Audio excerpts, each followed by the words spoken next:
Mesdames et messieurs, bonsoir et bienvenue dans Mbour en 7. Voici les titres. Hausse des prix de facture de courant, les populations expriment leur désarroi. Éducation, le mouvement Amdem dans les écoles avec des kits sanitaires. Risque de propagation du virus, les rassemblements reprennent et certaines personnes à Mbour négligent les mesures barrières. Levée du couvre-feu, quel impact sur la population mbouroise? Et pour terminer avec la culture, la communauté mandingue à Mbour sensibilise contre le coronavirus à sa manière. Le développement, c'est dans un instant.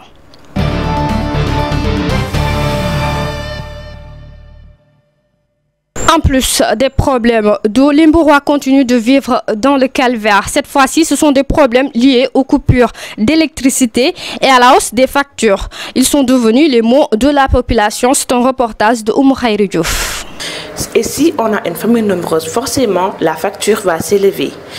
Ma facture du mois passé est de 67 000 francs. Quand je suis allée pour payer ma facture, ils m'ont dit que je ne faisais pas partie des tranches sociales, car ma facture a dépassé 25 000 francs. La facture que j'ai reçue avant-hier est de 85 000 francs. Comment une vendeuse de mangue peut donner les dépenses de la maison, payer l'eau, l'électricité? C'est très difficile pour nous. L'État doit aider les personnes diminuées, mais au Sénégal, les pauvres continuent d'être pauvres.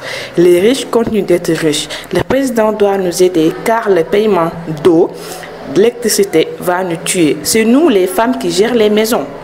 Tout ce qu'on gagne, on le mange avec nos enfants et payer nos factures aussi. Quand est-ce qu'on va réaliser nos projets? Payer pour les cartes seulement, ce n'est pas pour les compteurs.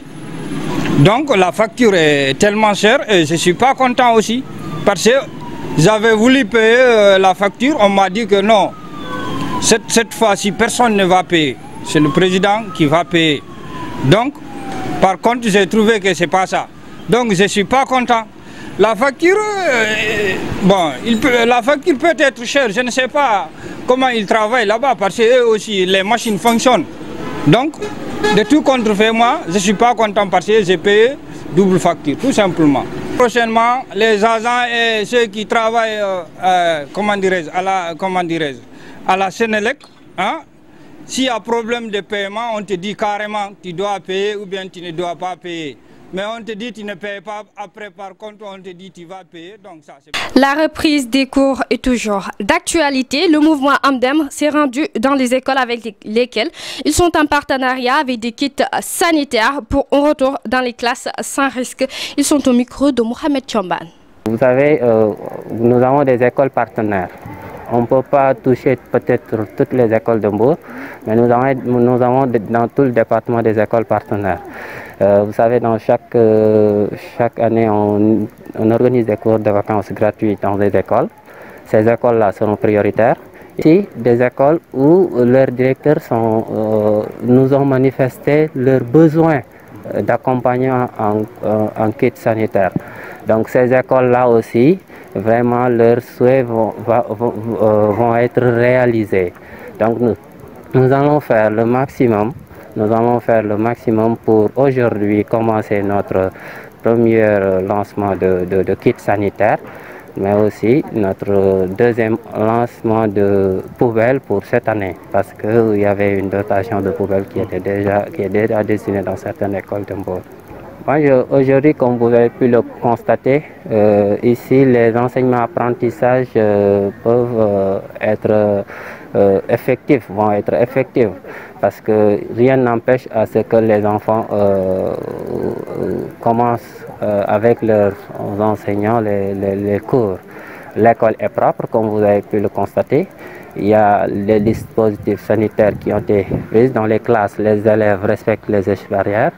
Donc aujourd'hui, Amdem vient nous accompagner avec les kits sanitaires. Je pense que ici à Médine, il n'y aura pas de problème. Risque de propagation du virus. À Mbour, certaines personnes ne portent plus de masques. Les rassemblements reprennent de plus belle, ce que déplore la collectivité locale. Suivant leur réaction au micro de Mohamed Chomban. Malgré la propagation de la pandémie à Covid-19, dans le département de Mbour, les populations se comportent comme si rien n'était. Aucune des mesures barrières n'est respectée. Puis, les rassemblements sont devenus monnaie courante, ce que les autorités municipales ont vivement déploré. C'est dommage que les rassemblements dans les cérémonies familiales sont revenus de plus belle.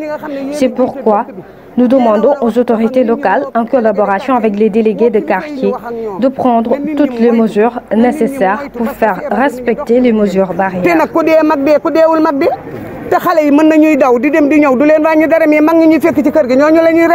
Elhadji Fallou Sylla, le maire de Mbour, promet une réaction urgente pour les amener à respecter le protocole sanitaire recommandé par le ministère de la Santé. On avait fait un arrêté. Et puis l'arrêté venait aussi de l'État pour dire que les rassemblements sont interdits. Vous savez, mais ce qui se passe, bon, c'est inédit. Hein? Les gens font, on dirait que les gens font ce qu'ils veulent. Et puis ça, c'est le danger. Même au niveau, les imams, au niveau des cimetières, hein, disent que bon, voilà, le deuil est terminé ici, que chacun rentre. Mais les gens ne le font pas. Interpellé sur la question, le commissaire de police de Mbour impute la responsabilité aux parents. Manchiboulay invite alors les Mbourois à la citoyenneté. À remplir davantage de prisons, ça n'aurait aucun sens. Au niveau interne, au niveau sectoriel à Mbour par exemple, dans le cadre de la politique pénale adoptée par le procureur, mais le problème, la réalité c'est que la réalité consiste à désengorger les prisons. Donc il faut savoir lire entre les lignes. C'est cette politique-là que nous adoptons sur le plan pénal. Et dans le cadre de cette chaîne pénale-là, c'est ce qui explique le fait qu'on leur fasse payer à chaque fois des amendes forfaitaires et les libérer après. Les autorités locales sont montées au créneau lors du démarrage de la distribution de l'aide alimentaire du gouvernement.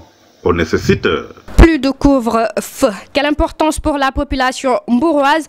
Nous avons recueilli leur avis. Safia Toumbay Djibissali. Concernant le couvre-feu, moi j'espère que le couvre-feu ça ne sert à rien quand même. Ça, ouais. On ne comprend pas quand même à cause du couvre-feu. Tu n'as même pas 100 cas, tu as tout fermé. Tu as fermé les frontières, les gares routières, tout. Jusqu'à maintenant, on est plus de 6000 cas. Et tu as tout laissé tomber quand même. Non.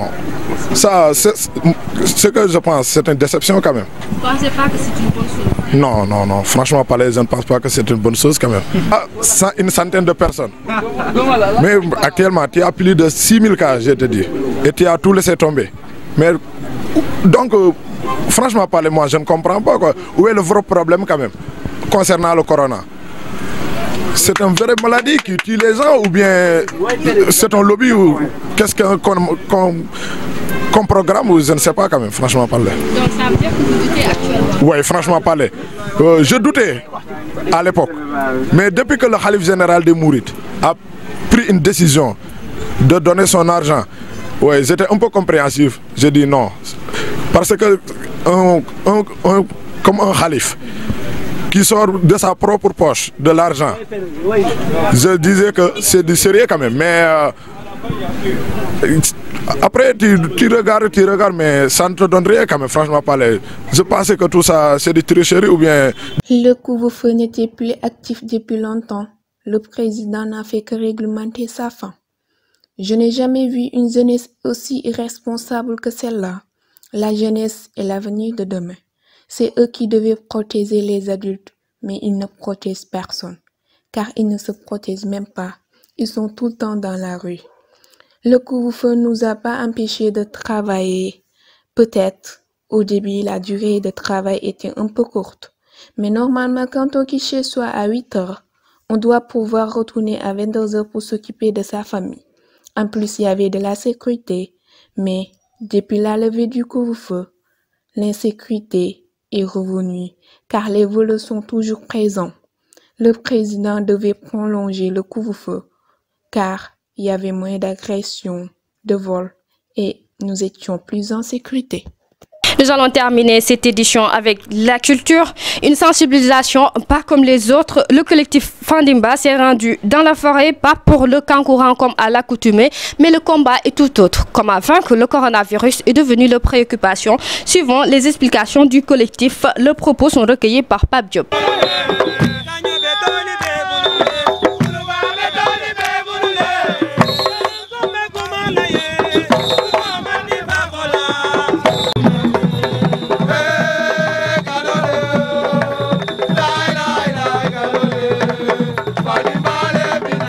Nous, membres du collectif Fandimba, nous sommes ici présents notre sang, donner notre argent, donner notre pouvoir par rapport à la lutte contre le coronavirus, c'est-à-dire la Covid-19. En quoi faisant? En faisant des vidéos de sensibilisation comme celui-ci qu'on est en train de faire. Nous vous demandons à toute la communauté mouroise de respecter les règles d'hygiène, d'éviter les rassemblements. Si, au cas où vous ne pouvez pas éviter les rassemblements, nous vous demandons de porter vos masques pour rompre la chaîne de contamination et battre le Covid-19. Comme ça, nous tous, nous pourrons retourner à nos occupations et la vie continue. Évitons d'en faire qu'à notre tête pour sauver 1. Les personnes dotées de comorbidité, 2. Nos parents qui sont déjà âgés et qui, leur système immunitaire, sont déjà affaiblis. Ainsi, le groupe Fanimba demande à tous les habitants du département de Mbour et du Sénégal de respecter les règles d'hygiène et la distanciation sociale. Et c'est cet élément qui met fin à cette édition d'information. Je vous donne rendez-vous à très bientôt.